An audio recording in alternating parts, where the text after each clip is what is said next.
quick bit of housekeeping. People's microphones are muted, but you're welcome to put in any questions at the bottom of your screen. There's a Q&A box and a chat box. So please do put any questions in there that you might have as we're going, and we can answer those. Now, my name is Caroline, and I've been working in the tourism industry for over 20 years, predominantly working with the inbound market, bringing international people into Australia for their holidays, but also working with the domestic market and creating extraordinary journeys for people who travel around Australia. Today, we've got a great group of people representing the Great Ocean Road region of Victoria, from one end to the other pretty much. So I'd like to introduce everyone. Today we've got Lizzie Cork from the Great Ocean Road Ecology. She's also CEO and founder of the Conservation Ecology Centre, which plays a very important part of conservation on the Great Ocean Road. We have Mark Cuthell from the Port Campbell Visitor Information Centre, who also has experience at the Cape Otway Lighthouse region, so he knows that area of the Great Ocean Road very well. And we have Damien Damien, from the Great Ocean Road Resort, born and bred down in that region and knows all the nooks and crannies and secret places of the Great Ocean Road. We also have Simon from Wild Diaries. So we'll get started. We'll just do a quick chat with each representative tonight, and then a bit more about what they do and also the beautiful region that is the Great Ocean Road. So Lizzie, let's start with you. I was reading about your lodge and your ecology centre, and that they are completely self-sufficient with no reliance on public utilities. How important was that in the thinking and planning when the lodge was set up? It's been really important, Caroline. It's part of the organisation's ethos is treading very lightly on the land. And so the solar power and collecting all of the rainwater from the roof for the showers, which are warmed by solar hot water heaters. All of those elements are really important to the way that we operate and to our visitors' experience.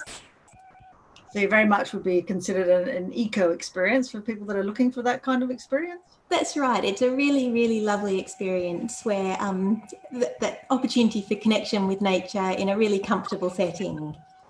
So that there's things that make being here really lovely, like catching the winter sun so the inside is beautiful and warm and cosy through winter, but shading out the summer sun. So in summertime it's nice and cool. So it's certainly about natural luxury rather than doing it rough. Yep. Okay. Alrighty, that sounds great. And Mark, we'll jump across to you. So Port Campbell, do you just want to orientate people as to where that is located on the Great Ocean Road? It's quite a long journey when traversing it. It certainly is a beautiful journey winding through coast of Anglesea, Lorne, the Bay, up through ways to Labour's Hill. You drop down town and Port Campbell National Park. Port Campbell, 2 hours, 2 3/4 hours to the west of Anglesea, and the west part of the Great Ocean Road between just before Warrnambool. Okay. Yep, and it's probably most well known, I guess, for where the launching point to see a lot of the 12 apostles. Yeah, look, absolutely. 12 apostles are drawn to the beautiful light around sunrise and sunset. But I've been working in visitor inspiration for about 15 years now, and was giving away plenty of little secret spots that people may not have heard of, but are never going to forget. Excellent. And Damien, you're located at Anglesea, which is at the Melbourne end of the Great Ocean Road. Can you just give us a little bit of context around your location and what you've got offering there? Yeah, so Great Ocean Road Resort located in Anglesea, so just under 1.5 hours from Melbourne CBD and about 45 minutes from Geelong. So at the beginning of the Great Ocean Road along the surf coast. So obviously the region really famous for some of Australia's most famous surfing spots, including Bells Beach, which is about a 10-minute drive from us. So as you said at the start, Caroline, the Great Ocean Road is it's a long drive, and I guess from our point of view, we're always trying to slow people down along their journey along the Great Ocean Road. So from an itinerary point of view, we're a great option for that first night when they might have come from Melbourne or from the airport. They stay overnight. It's just an easy 1.5 hours drive, and then they get a head start along the Great Ocean Road the next day. The other option, though, is also, especially in the summer and the busier times is heading inland to the 12 Apostles first from Melbourne, and then doing the Great Ocean Road in reverse. They stay overnight with us and then before going back to Melbourne. So I guess we're a great central location, and it's all about, yes, the 12 Apostles and the Great Ocean Road are the highlights, but there is so much more to see and do in the region. You know, there's plenty of wildlife around Anglesea. We've got some fantastic eateries and restaurants and wineries nearby as well. So it's just, I guess, trying to promote everything that Anglesea and the region has to offer to increase the number of nights in the region. And I believe the golf course is a 100% certain guarantee of sighting kangaroos. Yeah, so there's around 350 kangaroos in the wild, and yeah, it's always a highlight for the international and domestic visitors. We don't feed them at all. The golf course runs tours, which are run by volunteers. They go for about 25 minutes to half an hour, and you go on a golf buggy, and you just go through the course, and it's a great experience. Fantastic. Now back to Lizzie. How did your centre come about? What was the inspiration behind setting it all up? The conservation side of it. Well, the Conservation Ecology Centre is all about generating knowledge to help nurture country. So it's about research and on-ground conservation work to improve the natural environment in the Otways and make sure that the species that still exist here are safe for generations to come, and potentially that we can reintroduce species that have been lost from the region. So it's that's the purpose behind the CEC. And the Ecology has been a really important part of supporting that. Financially, it's critical for us. It's the way that we pay our ecologists, but it's also a really special way of engaging people with the work that we do. What are some of the key? I see a koala sitting on. Is that a managum branch behind? Yes, there's a little koala on my shoulder. Yes. Are the managums in that region quite stunted, or are they big, tall managums? Down here on the Cape, they're quite small and gnarly and absolutely beautiful. Where they exist here is on very ancient sand dune country, and so it's prime koala habitat. In the hills, the managums are much taller and straighter and enormous. Okay, because I know on Eyre Peninsula, I've seen the koalas and the managums there, and they were very easy to see because the managums are very stunted in their growth. So it was a great viewing experience. So yes, yeah.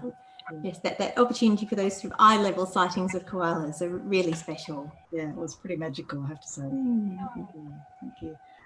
Mark, what's an ideal length of stay in your section, in that sort of 12 Apostles section of the Great Ocean Road?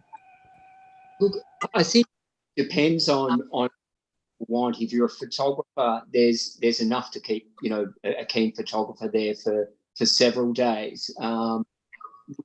Certainly sunrise and sunset is something that everyone's got to capture, sort of at a bare minimum an overnight. But if you want to sort of go beyond the main sites, and like sending people to Bay of Islands, beyond Lockhart Gorge, 12 Apostles and Gibson Steps, which are the big names, then you're going to need a little time, because you've got to consider where the sun is in the sky at certain times of day, the way different features within Warrnambool Park present depending on the time of day, means you've really got a window from probably dawn until 9-10 a.m.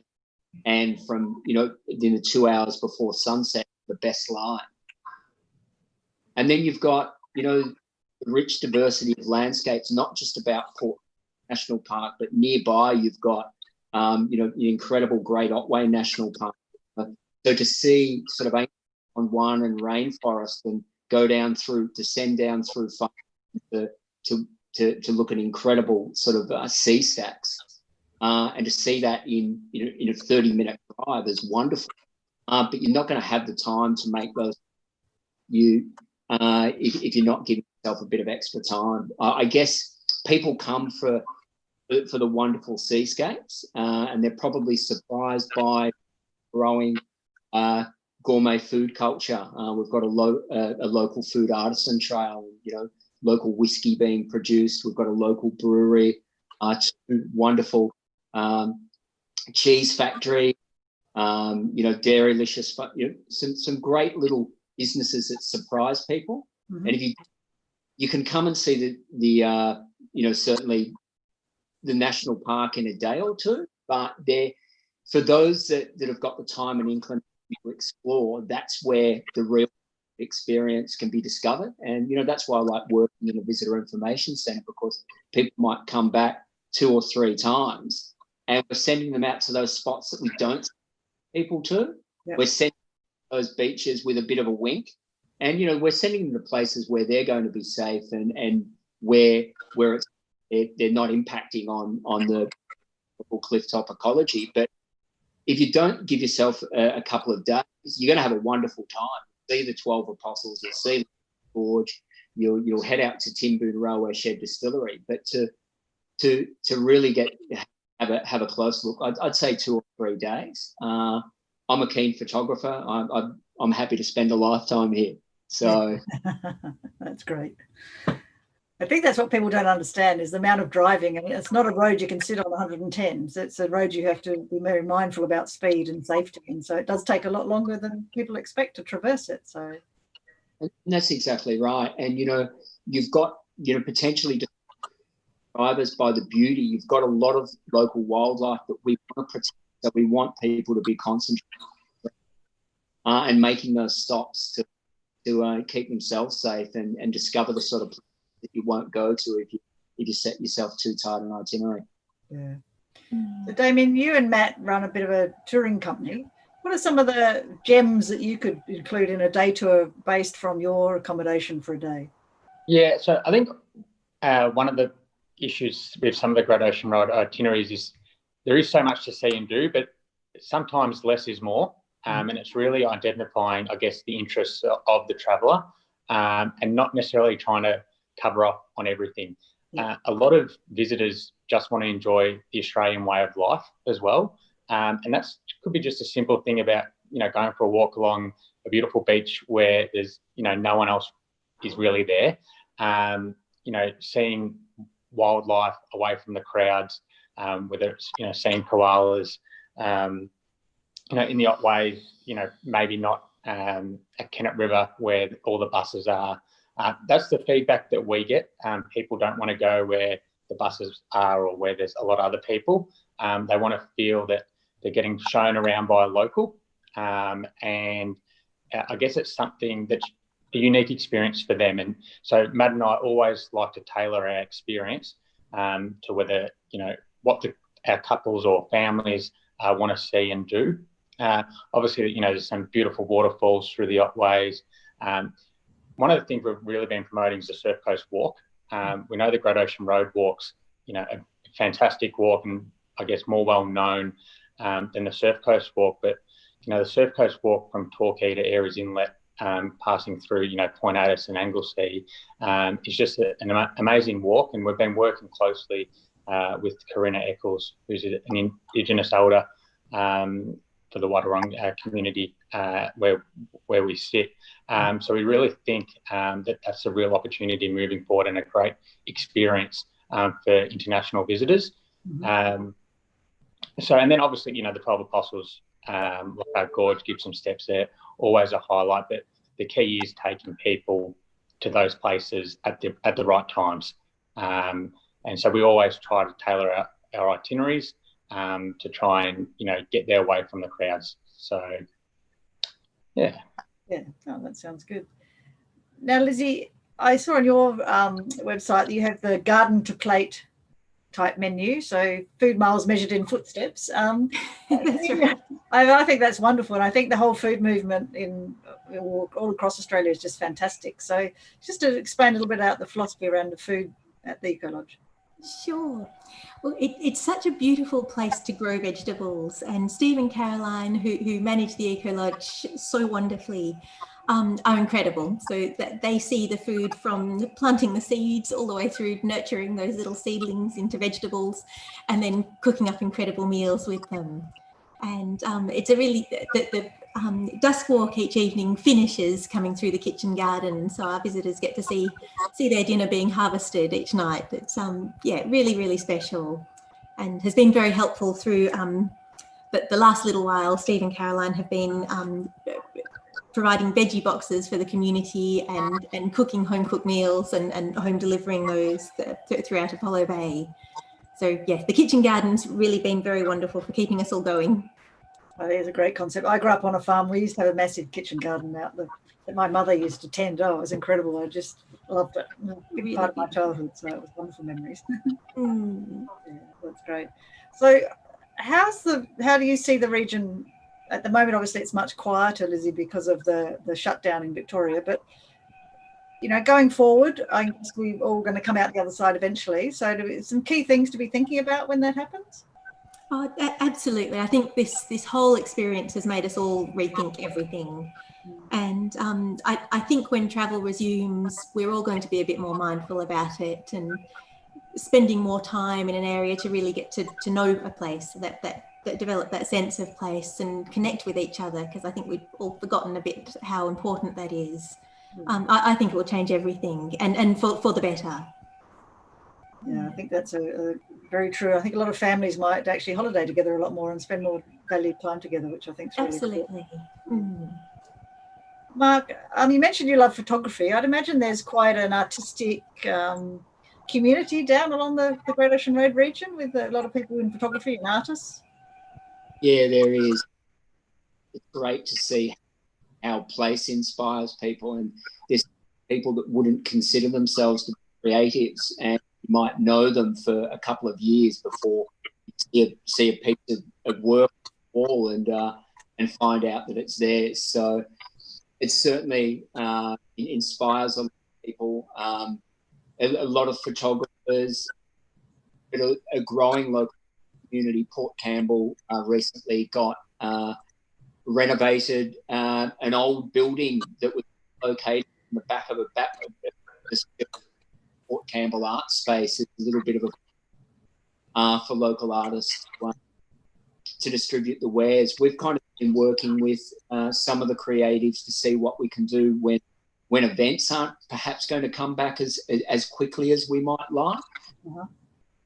Do we encourage some of those artists to put together workshops, with wonderful people, from people doing macrame to people that go out and do ephemeral art. And we're kind of sort of wondering on the viability and the interest in them going out, making an art piece, leaving it in place. So, yeah, look, it is a wonderful creative community. But I agree with Lizzie. It's really has brought community together. I was speaking to a local business owner, and there's many despondent local business owners, but we talked about if we could flick the switch back 4 months and take on all the growth we've had, all the new partnerships, all the new local producers on the menus of local restaurants working together with timings to ensure that they're open later and open early, working together. If we could take all that, all the innovations and twists and diversification of businesses and press go again, it would be wonderful. And we're in a better place, I think, sometimes as a community than we perhaps were beforehand. Yeah, it's a lot of creators here. I went a fair way off that, Caroline. Good. I know, it's a great response. And I think that's the idea of just chatting to people that are very passionate about a region and very local, is that that's when some of the, the greatest ideas come out. And so I think thank you for your answer. Damien, another option of reaching you guys is coming across the ferry from Mornington Peninsula. How far a drive, etc., is it from Queenscliff to get to you guys? And what are some of the things to see on the way? So it's 45 minutes from Queenscliff to Anglesea. So we usually allow an hour just to give ourselves plenty of time. So, you can pass through Torquay. So generally, from Anglesea, we might pop in the Great Ocean Road Chocolatieri and Ice Creamery. So it's a great spot for, I guess, souvenirs as well. They've got some, a lot of their packaging has been designed by a local artist, and it's kind of all the main attractions in the area, and all the chocolates made on site by European chocolatiers, and it's just absolutely beautiful. Then we might head to Bells Beach. depending on what their interests are, if they want to do some shopping, we might take them through Torquay to the surfing shops, which are all located in Torquay. And then we'll make our way through the Bellarine Peninsula. If they want a winery, we might pop in at, say, Tarinda Estate or Jack Rabbit, and then make our way to Queen's Cliff, where they'll catch the ferry over to the Mornington Peninsula. They might experience the hot springs over there, stay at Cape Shank, their RACV resort over there, spend a night, and then they might head on to Phillip Island to see the penguins. So it's a great connector, isn't it? And being a South Australian, you can start in Adelaide and end up on Phillip Island. I think that's wonderful. Yeah. And it really, I guess, it takes out that whole going back to Melbourne. And I think, the last thing we want in these regions is people doing the day trips from Melbourne. They're long days. They're spending a lot of time, on buses, or if they're self-driving, they might be good drivers, but it's a 12, 13-hour drive. And if you haven't driven the Great Ocean Road, or it's not an easy drive, especially if you're doing it in one day. If you've got plenty of time, well, then it's fine. It's easy. You can make regular stops along the way. But if you're trying to get from A to B pretty quickly, so we're always encouraging people to do it slower. And I think, the question you just raised before about, what's tourism going to look like in the region post-COVID, and I think it's a great opportunity for us to get it right. I'm not saying that it wasn't right previously, but I think as a region, we got obsessed by numbers. And I think if we're honest with each other, I think we're going to create a much better experience post-COVID now for visitors when they come and enjoy the Great Ocean Road region, the Otways and the 12 Apostles. And I think, people are wanting personalised services, whether that's a restaurant, they want local. So I think businesses are going to be really focusing on less is more in a way. And I think it's going to really benefit the customer and the visitor experience in the region. So, and I think people will be wanting to stay longer in a particular place.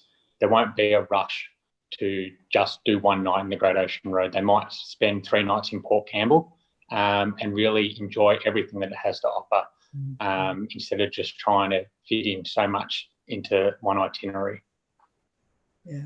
One of my notes I made earlier was, how do we deal with the potential of over-tourism? And I think parts of the Great Ocean Road were running into that issue with the coach tours and day tours. And I agree, it's not a pleasant experience spending 14 hours on a coach or doing all that driving in a day, really. So the reality is to try and change people's habits and their way of travelling. So I think it's, there's could be pluses out of all this situation we find ourselves in.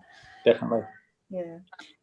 Lizzie, some of the greatest challenges to our wildlife are we humans. So what are some of the biggest challenges, down your area, with human population encroaching on wildlife and habitats? So some of the biggest challenges that the wildlife in the Otways face are human-induced, of course, but in the form of foxes and cats and other introduced animals like pigs and deer. That's a huge challenge for us. In other regions, sort of destruction of habitat is obviously a big problem. Here we have some vast tracts of absolutely stunning natural bushland and really very intact ecosystems, which is wonderful.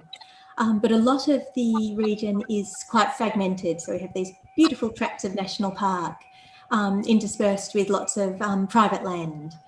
And so one of the things that we particularly focus on is coordinating management across those areas to sort of have that landscape-based approach. And we work with Parks Victoria and the Department of Environment, Land, Water and Planning and many private landholders to achieve that and work towards that. It's an never-ending journey of improvement. Yes, it is a challenge, isn't it? I know Echidna Walkabout, Roger and Janine, who you probably know well, and some of the work they're working hard on out at Serendip and the Yuyangs, and now over in East Gippsland. It's that same thing. It's planting trees if they're not there and creating those habitats for future generations. Yeah, Lizzie, can I also ask about, so one of the creatures that you work with is the spot-tailed koala, and you just mentioned the vast tracts of forest. I mean, one of the extraordinary things often about well, okay, it's extraordinary about having this type of environment so large, so close to an urban centre like Melbourne. Sydney has the Blue Mountains very similarly, but you've got this species, haven't you, that was regarded as probably extinct, and you tell us a little bit about its sort of rediscovering, the work you've been involved in with that. It's an incredible species, the spotted-tailed quoll or the tiger quoll. It's the largest carnivorous marsupial that we have left on the Australian mainland. And until 2012, there had been no evidence of them in the Otways for several decades.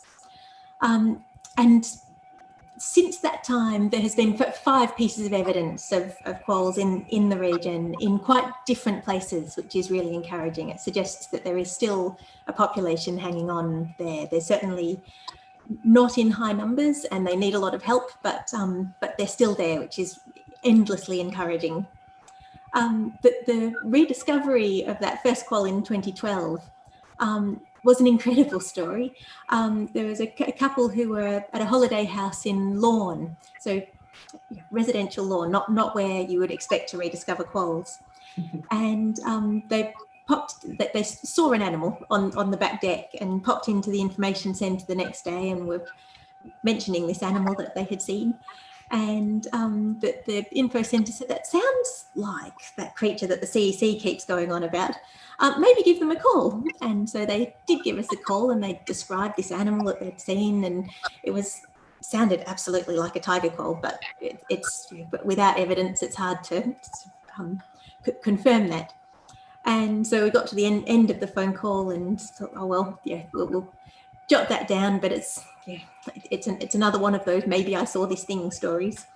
And she said, oh, it did a poo, and so you don't still have that by any chance? Oh goodness, no. He picked it up in a plastic bag and put it in the bin, and in the background her partner said, oh my god, I forgot to put the bins out.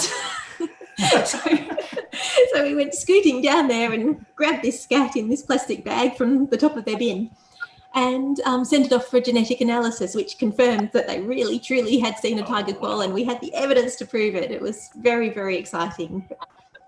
Bizarre story. And you've had dogs trained, haven't you, to look for them? That's right. So one of the tools in our kit for surveying is detection dogs. So dogs who are specially trained to detect tiger quoll scats. And they're wonderful, really, really incredible, and very impressive. And sorry to monopolise a little bit here, Caroline, but I'm intrigued more. So your work is carrying on, and you've got another. We can't finish without asking you about the other exciting project you've got coming up, which I guess will bring all of this into a focus for people in Victoria to learn about. Yeah, lovely. So conservation is a big job, and there's an awful lot more to be done. One of the ways in which we hope to support that is through a new ecotourism project that we're developing called Wildlife Wonders, and that will be opening sometime late 2020. We're really looking forward to that.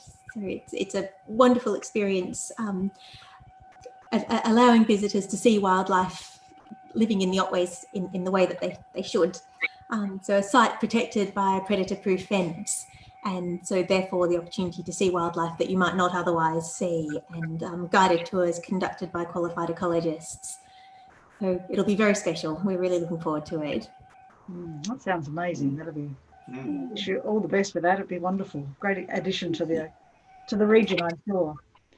So I will just go around with one more question each as we start to wind up. So thanks everyone for joining us. Mark, if one came into the visitor centre and said, where do I find a good local tickle, where would you direct them?